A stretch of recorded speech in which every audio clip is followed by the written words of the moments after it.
Assalamualaikum warahmatullahi wabarakatuh dan salam sejahtera. Welcome back to my YouTube channel Zahid Asna. Okay guys, hari ni hari Khamis malam Jumaat. So malam ni saya nak share dengan korang semua kisah seram. Yang mana kisah seram ni bagi saya satu kisah yang sangat-sangat seram, because this is a true story yang betul-betul berlaku dalam rumah saya, rumah yang kita orang tengah duduk sekarang ni. So hari ni bersama saya bawakan adik saya sendiri sebagai pengalaman dia sendirilah yang telah berlaku kepada dia, yang dia sendiri nampak entiti ataupun satu lembaga dalam rumah kita orang ni. So kepada korang yang baru sampai ke YouTube channel Zahid Asna, jangan lupa untuk like dan share video ni dekat kawan-kawan korang. Jangan lupa untuk subscribe. Subscribe dulu, lepas tu like dan share. Dan kepada korang yang tengah menonton premiere ni, korang boleh tengok sekarang kita dah ada feature super chat, iaitu ada logo gambar macam dollar, macam money, drop some money, habis drop some money. Okay, kat bawah ni. So kalau korang murah hati, korang nak berkongsi rezeki sama-sama dengan saya, bolehlah korang bagi RM3 ke RM5 ke ataupun RM15 dan sebagainya dengan menekan butang super chat tersebut. So terima kasih saya ucapkan kepada yang dah memberikan sedikit sebanyak kepada saya. Terima kasih banyak-banyak. Semoga Allah murahkan rezeki korang, insyaAllah. Dan kita bagi sedikit lah alu-aluan kepada kita punya guest kita. Tanpa melengahkan masa, kita suruh dia cerita terus. Kita pun cakap banyak-banyak pun tak guna kan, sebab kita memang nak dengar cerita seram ini malam. Bukan nak dengar saya cerita panjang. So first cerita saya akan cerita pasal dia dulu, dia punya pengalaman dia akan cerita. Kemudian saya akan cerita, insyaAllah kalau sempat saya akan cerita pasal cerita yang seterusnya yang juga pernah berlaku dalam rumah kami. So saya serahkan majlis kepada Zahid Iman.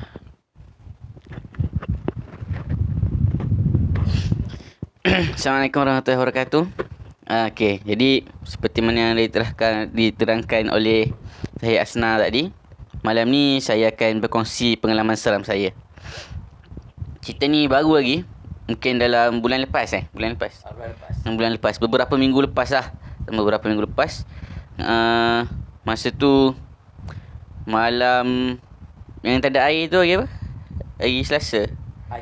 Tak ingat lah hari apa. Tapi satu malam tu saya tengah tidur. Masa saya tengah tidur tu, mula-mulanya saya bermimpi. Pada mulanya saya bermimpi,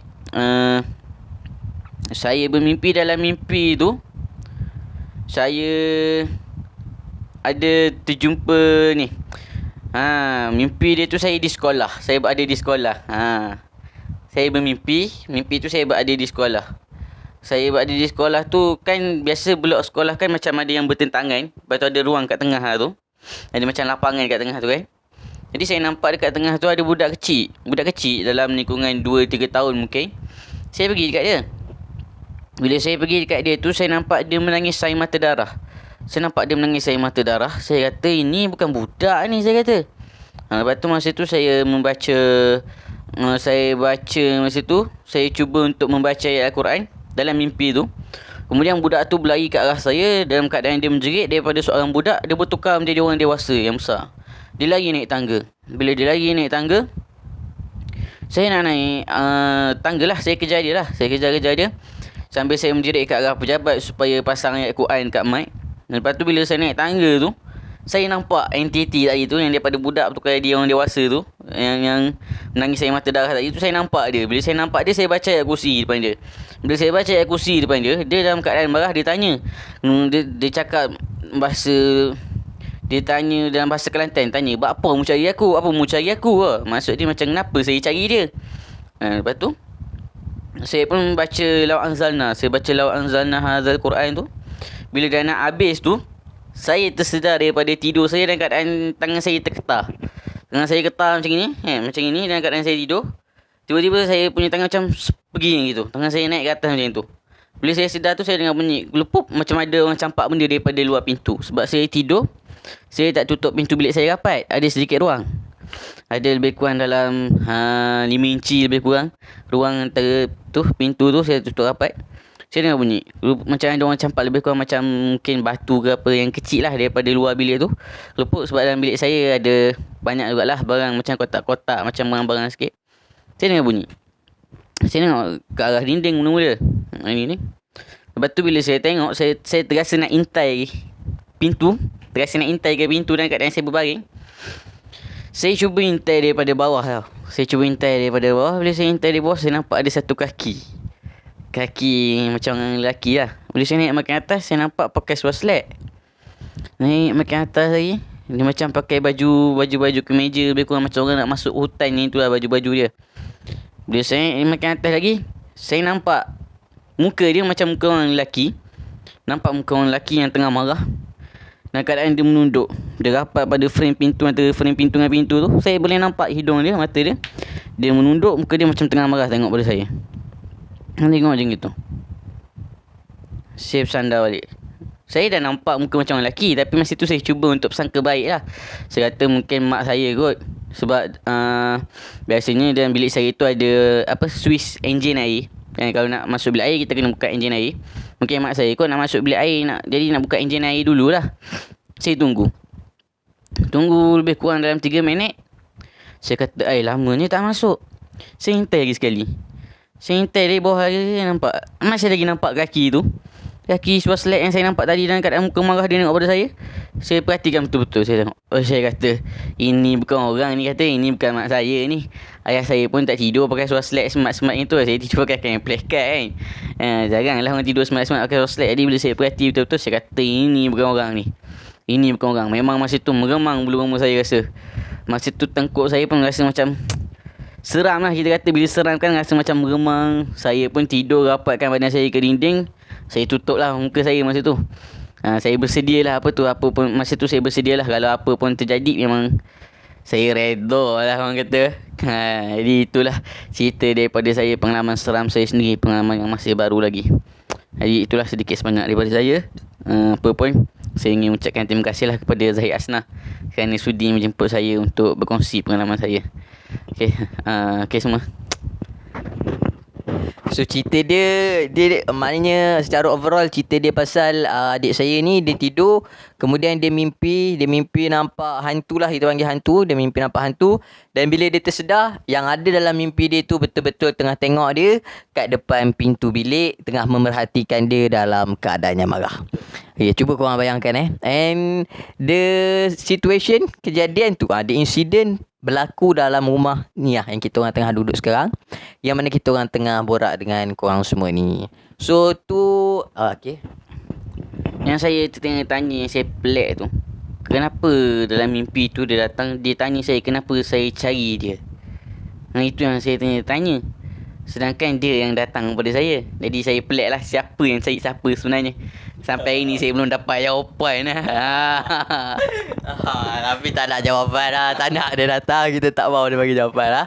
So itu adalah pengalaman benar yang telah berlaku kepada adik saya sendirilah. Pengalaman sebenar. Dan sekarang saya nak kongsikan dengan korang semua. Tadi cerita tu bagi saya, memang bagi kami cerita tu seram. So korang sendiri, korang fikir lah kalau berlaku bagi korang sendiri macam mana. Sebab benda tu berlaku kat kami sendiri. So memang kami dapat rasa feel dia. Dan bagi cerita kedua pula adalah cerita tentang jelmaan dalam rumah juga. Tapi cerita yang kedua ni bukan rumah yang kami tengah duduk sekarang ni. Cerita yang kedua ni adalah cerita rumah sebelum ni, iaitu satu rumah sewa yang mana dulu kami duduk dekat satu rumah sewa 2 tingkat. Rumah ni 2 tingkat. So kejadian ni berlaku pada tahun 2012 atau 2013 macam tu lah. Kalau korang ingat ada zaman kegemilangan The Red Warrior. Zaman di mana The Red Warrior treble, dapat banyak piala tu kan. Yes, betul. Zaman tu lah di mana kejadian ni telah pun berlaku. Yang mana kejadian ni berlaku kepada abang kita orang sendirilah. Kalau korang ingat dulu saya ada pernah upload satu video Zahid Asnah X Drive Channel. Yang cakap pasal Drive Channel tu lah abang saya yang telah pun mengalami kejadian ni sendiri. Sebenarnya cerita ni bukan sahaja menimpa abang saya lah. The whole family merasai tentang cerita ni, kecuali saya saja. Ceritanya macam mana? Ceritanya satu pagi saya turun, lepas saya bangun daripada tidur sebelum ke sekolah tu saya turun. Saya turun tu, saya pun tidur dekat ruang tamu, ada satu tikar saya baring kat situ. So bila saya baring kat situ, nothing happen, everything was fine until the Fire Nation attack. tak gurau yang tu Avatar The Legend of Aang kan. So bila saya tidur kat tikar tu, saya rasa macam biasa lah, tak ada apa-apa pun. Sebabnya saya tak tahu. Yang sebenar-benarnya satu perkara yang sangat-sangat misteri telah pun berlaku pada malam sebelumnya. So bila saya dah tidur kat tikar tu, saya tak tahu apa-apa kan. Saya relax je kan. Kemudian barulah saya punya kakak cerita kat saya, sebenarnya semalam masa tengah tengok bola, masa tengah tengok match The Red Warrior tu, masa tu kita orang duduk kat tingkat atas. So the whole family tengah tengok The Red Warrior punya match tu. Tapi saya tertidur masa tu sebab saya ni jenis yang kalau tengok bola selalu saya akan tertidur punya kan. So bila saya dah tertidur tu, bila match tu dah nak habis, abang saya yang saya cakap tadi tu, dia turun daripada tingkat atas turun ke tingkat bawah nak pergi dapur untuk nak minum air. So kita orang punya dapur ni, nak masuk dapur dia akan ada satu cermin lah. Satu cermin dekat dinding sebelum masuk ke dapur tu. So ceritanya masa abang saya turun minum air ni, abang saya turun dalam keadaan yang relax, steady macam tu je kan. Kemudian dia dah minum air, dia pun naik atas. Bila dia naik atas, muka dia pucat. Muka dia pucat, muka dia takut kan. Dia mula-mula tak nak cerita lah. Dia mula-mula buat diam macam tu je. Tapi bila mak saya tengok muka pucat kan, mak saya tanya, kenapa ni turun minum air pun muka pucat kan, ada apa? So bila mak saya dah tanya, abang saya pun menceritakan satu kisah yang bagi saya sangat-sangat seram. Bila saya sendiri dengar pun, even masa tu saya tak terjaga pun, saya tidur masa tu. Tapi sebab benda tu berlaku dalam rumah kita orang sendiri, cuba korang bayangkan macam mana. Bila abang saya cerita, abang saya kata, bila dia turun daripada tangga, sebelum dia nak masuk ke dapur, dia tengok kat cermin yang ada kat dinding tu. Dia tengok, bila dia tengok kat cermin tu, dia nampak dekat ruang tamu. Kalau korang ingat lagi, tikar yang saya tidur tadi tu, dekat atas tikar tu, dia nampak satu jelmaan seorang nenek tengah duduk dekat atas tikar tu. So nenek ni tak tahu lah makhluk apa. Tapi mungkin nenek kebayan ke kan. Mungkin makhluk apa kita orang tak tahu. Tapi yang pastinya abang saya nampak nenek tu berpakaian baju kurung Kedah. Dia pakai macam baju kurung, dia pakai kain batik macam tu kan. Sambil dia duduk, macam duduk bersila lah dekat tengah-tengah tikar tu. Duduk bersimpuh. Bukan bersila, bersimpuh dekat tengah-tengah tikar tu. So bila abang saya tengok kat cermin for the first time, pertama kali dia macam mungkin ni satu khayalan ataupun imajinasi kan. So dia pun alihkan pandangan dia ke tempat lain. Dia tengok dapur dulu, then dia tengok balik cermin. Kali kedua dia tengok nenek tu masih lagi berada di situ. Nenek tu masih berada di situ. Memang kalau saya kat tempat abang saya memang dah terus lagi naik atas kan. Tapi abang saya ni dia punya semangat dia berani sikit. So dia pun pasang lampu dapur. Bila dia pasang lampu dapur, dia tengok dekat cermin tu masih lagi ada nenek tu kat situ. Kemudian dia pun tengok tempat lain, dan bila dia tengok balik, nenek tu dah hilang. So dia pun terus pergi minum air semua. Bila dia minum air, dia pun naik atas dengan muka yang pucat. So itulah sebab kenapa muka dia sangat-sangat pucat bila dia naik ke atas. Disebabkan oleh dia nampak lembaga nenek yang tengah bersimpuh, yang pakai baju kurung Kedah, duduk dekat tengah-tengah ruang tamu kita orang punya tikar. Dekat tikar kat tengah-tengah ruang tamu tu. So cerita ni tak habis kat situ ya. So bila dah nampak nenek tu, dan abang saya ni sebab dia seorang yang sedikit berani, dia pun kata, tak boleh biar ni, kita tak boleh biar. Malam ni, ini malam kalau betul-betul dia ada, kita kena pergi kat situ, kita baca ayat-ayat suci Al-Quran, kita mengaji kat situ. So bila abang saya yang berani ni, dia pun pergi baca ayat suci Al-Quran kat atas tikar tu, dekat tempat betul-betul, dia exact tempat yang dia nampak nenek tu duduk situ. Dia ambil Al-Quran, dia pun baca dekat tempat tersebut supaya nenek tu tak mengganggu, supaya nenek tu pergilah kan, sebab kita tak nak dia berada di situ. Dan pada masa yang sama, saya punya seorang lagi abang tunggu kat atas tangga. Dia tunggu kat atas tangga. So bila abang saya tu tunggu kat atas tangga, masa abang saya yang berani ni tengah mengaji, tengah baca Quran, tiba-tiba abang yang kat atas tangga ni, dia rasa macam ada satu angin lalu. Dia rasa macam satu angin lalu kat sebelah dia. So dia macam rasa macam pelik kan. Tapi tak apa lah, dia abaikannya. Bila dia abaikan tu, everything pun macam tu lah, semuanya berlalu. Dah habis baca Quran semua, naik dan tidur. Kemudian benda ni tak habis lagi. Kemudiannya barulah abang saya perasan yang sebenar-benarnya abang saya yang duduk atas tangga tadi tu, yang dia rasa angin lalu kat tepi dia tu, sebenarnya ada kesan seakan-akan kesan cakaran dekat dia punya lengan ataupun dekat dia punya badan. So dekat diri dia sendiri itulah. So mungkin kemungkinan sebab benda ni kita tak nampak kan. Kita mungkin lah kan kita kata teori mungkin yang angin yang dirasakan tu adalah nenek tu tadi yang lalu sebelah dia. So itulah. Mungkin kan. Atau lebih boleh komen lah kat bawah. Ya. Itu mungkin.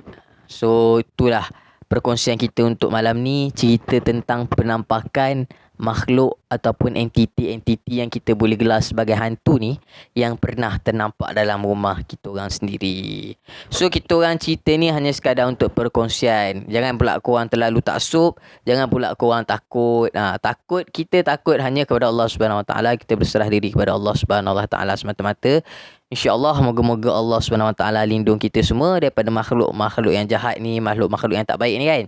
InsyaAllah moga-moga Allah lindungi kita semua. Jangan pula korang malam ni nak masuk dapur tak berani, nak turun tangga ke tak berani ke, tak mahu.